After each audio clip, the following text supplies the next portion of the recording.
जय हिंद दोस्तों, स्वागत आप सभी का। दोस्तों जैसे कि आपने देखा कि यार हमारे अपने चैनल पर ज्योग्राफी, हिस्ट्री वगैरह तो अपलोड होनी शुरू हो गई हैं। अरिथमेटिक, मैथमेटिक्स का अगर पोर्शन देखा जाए तो उसमें अरिथमेटिक और साथ में एडवांस मैथमेटिक्स दोनों का पोर्शन कवर हो रहा है।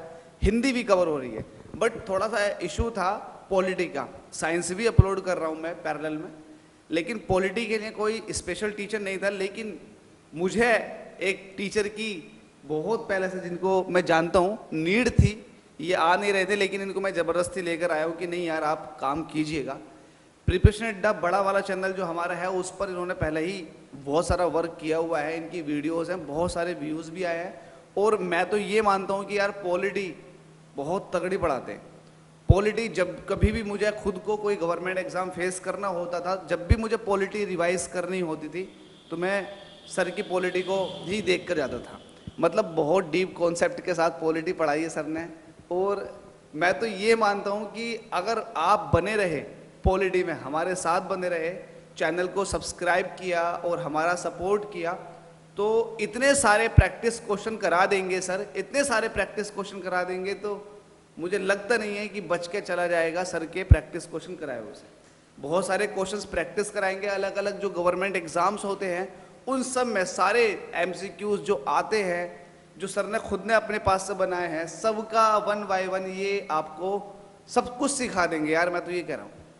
तो 2-4 शब्द सर आपसे कुछ बोलेंगे, फिर उसके बाद आज इंट्रोडक्टरी क्लास है सर की। आज कोई इतना बड़ा, मतलब ऐसा नहीं है कि बहुत बड़ा अचीवमेंट करेंगे हम लोग, बहुत ज़्यादा बताएंगे, बस एक इंट्रोडक्टरी क्लास होगी। तो आज सर आपके सामने है, सर से बात कर लीजिएगा। और जो भी आपको क्वेरीज हो पॉलिटी में, कमेंट बॉक्स में कमेंट कर दीजिएगा। वरना उम्मीद करता हूं कि सर आपको ये वाली शिकायत आने का मौका ही नहीं देंगे, पहले ही वो सब कुछ ले गए चलेंगे। एमसीक्यू थ्योरेटिकल पढ़ाएंगे, उसके बाद इतने सारे एमसीक्यूज है, इतने सारे एमसीक्यूज है कि वो एमसीक्यू से आपकी तैयारी करा देंगे। बच के नहीं जाएगा, इतना मुझे पता है कि सर की पॉलिटी से बच के नहीं जाएगा, चाहे आप आईएएस तक के एग्जाम उठा लो जी। तो भैया हमारा है आज पहला दिन इंडियन पॉलिटी में, और जैसे कि इम्तियाज़ सर ने मेरा इंट्रोडक्शन दे ही दिया है तो उसकी कोई ज़रूरत ही नहीं बनती। तो जैसे कि हमारा मेन मकसद है वो है इंडियन पॉलिटी पढ़ना हमारा मेन मकसद है, और आपका एग्ज़ाम क्लियर कराना हमारा ऑब्जेक्टिव है, हमारा गोल है। तो बने रहिए हमारे साथ। और जो इंडियन पॉलिटी जो है एक सब्जेक्ट जो है जीएस का ही पार्ट है, तो ये कोई इतनी हार्ड चीज़ नहीं है। जैसे कि जब बच्चा इसकी तैयारी करता है, जब किताब खोलता है तो देखता है क्या क्या है, आर्टिकल और स्केड्यूल, पार्ट्स, ये वो, तो बच्चा समझता है मेरे तो पल्ले पड़ेगा नहीं। तो ऐसा कुछ नहीं है, बड़ा ही आसान सब्जेक्ट है ये, और मैं आपको बड़ी आसान भाषा में समझाऊंगा। आप मेरे साथ बने रहिए, मेरी गारंटी है कि आपका इससे कोई भी सवाल एग्ज़ाम में छूटेगा नहीं। अच्छा एक बात और, मैं ये जो सारे इंडियन पॉलिटी पढ़ाऊँगा मैं ये लूसेंट से कराऊँगा। लूसेंट की मैंने बुक उठाई है, उसी में तो सारा मैं कवर करूँगा। जैसे कि आप जानते हैं कोई भी एस्पिरेंट जो गवर्नमेंट की तैयारी करता है वो लूसेंट ही उठाता है। कोई सा भी एग्ज़ाम हो, लूसेंट सबसे बढ़िया किताब है, और मैंने यही इसी वजह से इस किताब को उठाया है और पकड़ा है। और तो लूसेंट से मैं आज पहला दिन का जो बेसिक है वो करा रहा हूँ, और आगे मैं लूसेंट ही पकड़ूंगा, यानी कि लूसेंट ही कराऊंगा मैं आगे। तो आइए चलते हैं अपने मेन मुद्दे पर, जो कि है इंडियन पॉलिटी सब्जेक्ट। तो इसमें कहता है कि what is constitution, definition of constitution. तो संविधान है क्या, इसकी परिभाषा क्या है। तो बड़ी सरल भाषा में मैं आपको समझाना चाहता हूँ। और एक बात और कि ये जो मैं समझा रहा हूँ, संविधान क्या है, इसकी डेफिनेशन क्या है, तो ये एग्ज़ाम में नहीं पूछेगा आपसे। मैं फिर भी आपको एक जानकारी के लिए तौर पर मैं आपको समझा रहा हूँ ये है क्या। तो देखिए, ये जो संविधान है, जो कॉन्स्टिट्यूशन है, ये एक किताब है दस्तावेजों की, जिसमें लिखा हुआ है कि प्रेसिडेंट की पावर क्या होती हैं, आर्टिकल्स क्या होते हैं, और जो गवर्नमेंट बॉडीज़ होती हैं वो किस तरह से काम करती हैं, किस तरह से फंक्शन करती हैं, हमारे फंडामेंटल राइट्स क्या हैं, हमारी फंडामेंटल ड्यूटीज़ क्या हैं, और भी बहुत कुछ। आप बने रहिए, हम आगे सब बताएंगे ये क्या होता है। तो जो संविधान होता है एक दस्तावेज की किताब है, जिसके आधार पर गवर्नमेंट काम करती है, यानी कि एक देश चलाती है उसके आधार पर। इसमें सब कुछ लिखा हुआ है, इस तरह से ये करना है, उस तरह से ये करना है सरकार को। और सरकार क्यों करती है ये, उसके नागरिकों के लिए करती है, यानी हमारे लिए करती है। तो मैंने बताया कि कॉन्स्टिट्यूशन है क्या, बस आप इतना ही जान लीजिए, इसमें और कुछ जानने के लिए कुछ है नहीं। वैसे भी एग्जाम में आता नहीं है। मैंने जो मोटी बात थी संविधान की वो मैंने आपको बताई दी। आइए चलते हैं दूसरी स्लाइड पर। अब दूसरी स्लाइड में लिखा हुआ है भैया कि cabinet mission plan. Cabinet mission plan है क्या? पहली बात तो ये कि एग्ज़ाम में डायरेक्ट पूछ लिया जाता है कि कैबिनेट मिशन प्लान कब हुआ था। तो आपको हम बता दें कि कैबिनेट मिशन प्लान जो हुआ था 1946 में हुआ था। 1946 में कैबिनेट मिशन प्लान हुआ था और इसके जो चेयरमैन थे, जो इसके चेयरमैन थे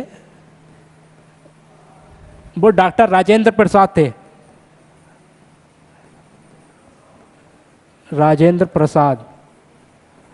और भैया एक बात और बता दें कि जो डॉक्टर राजेंद्र प्रसाद हैं ये इंडिया के फर्स्ट प्रेसिडेंट भी रह चुके हैं, फर्स्ट प्रेसिडेंट ऑफ इंडिया। अब सवाल आता है कि आप सोच रहे होंगे ये कैबिनेट मिशन प्लान है क्या? तो मैं आपको बता दूं कैबिनेट मिशन प्लान जो है इसका ऑब्जेक्टिव जो था, यानी जो इसमें मेंबर जो बैठे थे, जो कि मेंबर के जो चेयरमैन थे वो डॉक्टर राजेंद्र प्रसाद थे, तो उनमें ये बात हुई कि भैया हमारा जो है देश जो है एक गुलाम है, तो हमें अगर आगे बढ़ना है, हमें अपनी कंट्री को आगे लेकर जाना है, तो भैया हमें जल्द से जल्द फ्रीडम लेनी होगी। तो उसमें सारे जो मेंबर थे उनके बीच यही बात चली कि भैया जल्दी जल्दी हम अपने देश को आज़ाद कराते हैं। और उसका दूसरा जो ऑब्जेक्टिव था, ये जो कमेटी बैठी थी इसका दूसरा ऑब्जेक्टिव ये था कि हमारे जो देश को एक संविधान की ज़रूरत है तो उसको जल्द से जल्द लागू करा जाए, उसको जल्द से जल्द बनाया जाए। तो ये इसका ऑब्जेक्टिव था। अब मैं एक बात और बता दूं आपको इससे थोड़ा हटकर, क्योंकि मैं कुछ चीज़ें हटकर भी बताता रहूँगा जो कि एग्ज़ाम के पॉइंट ऑफ व्यू से बेहद ज़्यादा ज़रूरी हैं और यही बात अक्सर पूछ ली जाती हैं।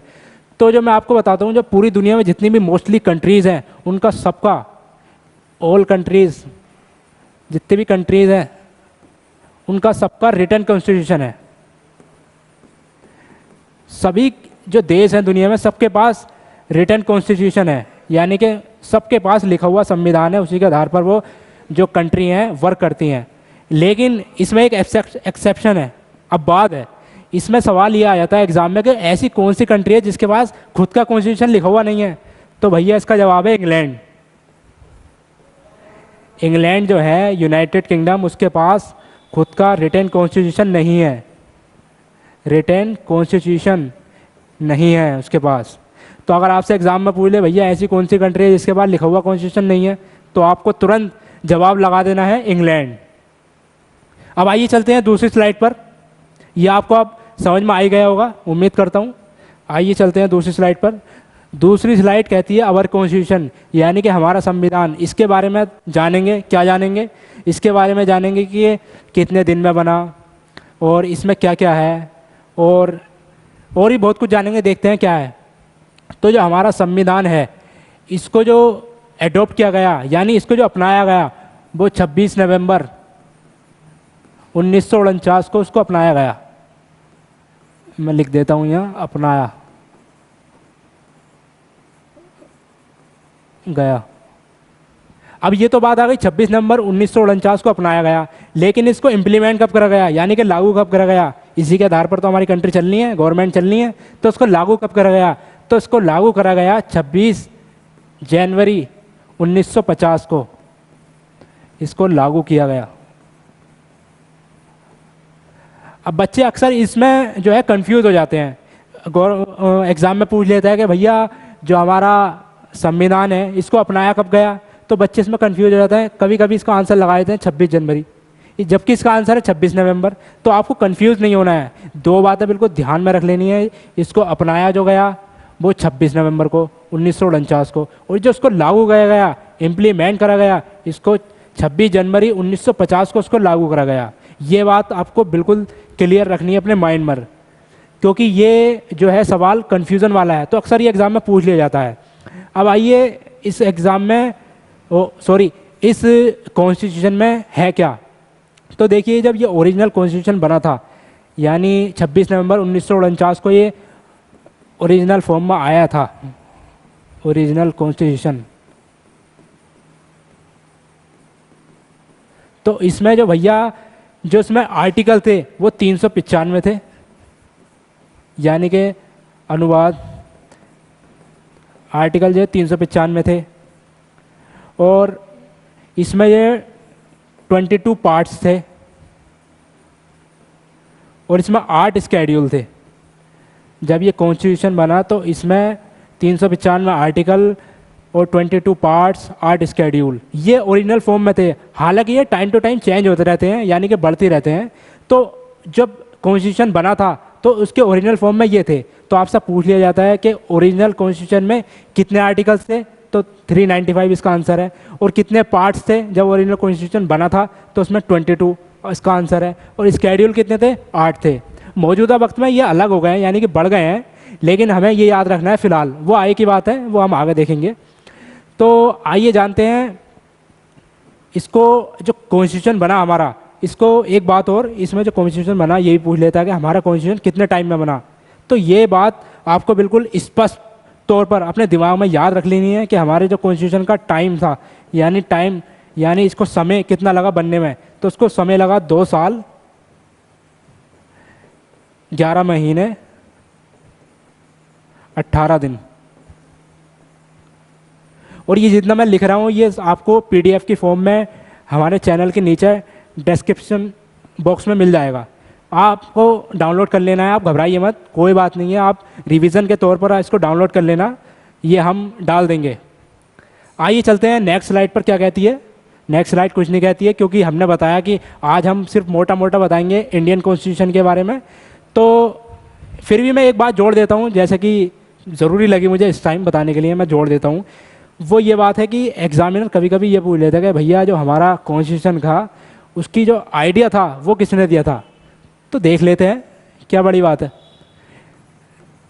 इंडियन कॉन्स्टिट्यूशन आइडिया, तो भैया इंडिया का जो कॉन्स्टिट्यूशन बना उसका जो आइडिया दिया था वो दिया था एम.एन. रॉय ने। आपको बहुत ही अच्छे तरीके से याद रख लेना है, बहुत बार रिपीट करा गया है कई सारे एग्जाम में, CGL, CHSL, स्टेनो और भी बहुत सारे एग्जाम में ये क्वेश्चन बार बार रिपीट होता रहता है। मैंने अक्सर कई एग्जाम में देखा है ये क्वेश्चन। और एक बात और, इसमें दूसरी तरीके से इसी की रिलेटेड क्वेश्चन है कि इंडियन कॉन्स्टिट्यूशन के एडवाइज़र कौन थे। मैं लिख देता हूँ भैया, एडवाइज़र कौन थे इसके। लो भाई, कोई बड़ी बात ना, बता देंगे ये भी एडवाइज़र कौन थे। ये थे B.N. राव। तो B.N. राव जो थे कॉन्स्टिट्यूशन के एडवाइज़र थे, और जो कॉन्स्टिट्यूशन के आइडिया दिया था वो M.N. रॉय ने दिया था। तो भैया हमारी क्लास होती है आज यहाँ ख़त्म, क्योंकि मैंने बताया हमारा इंट्रोडक्शन क्लास था। और आप बस आज के लिए इतना ही रखिए, और हम आगे को बढ़िया से बढ़िया आपके लिए कंटेंट लाते रहेंगे, तो बने रहिए। शुक्रिया, जय हिंद, जय भारत।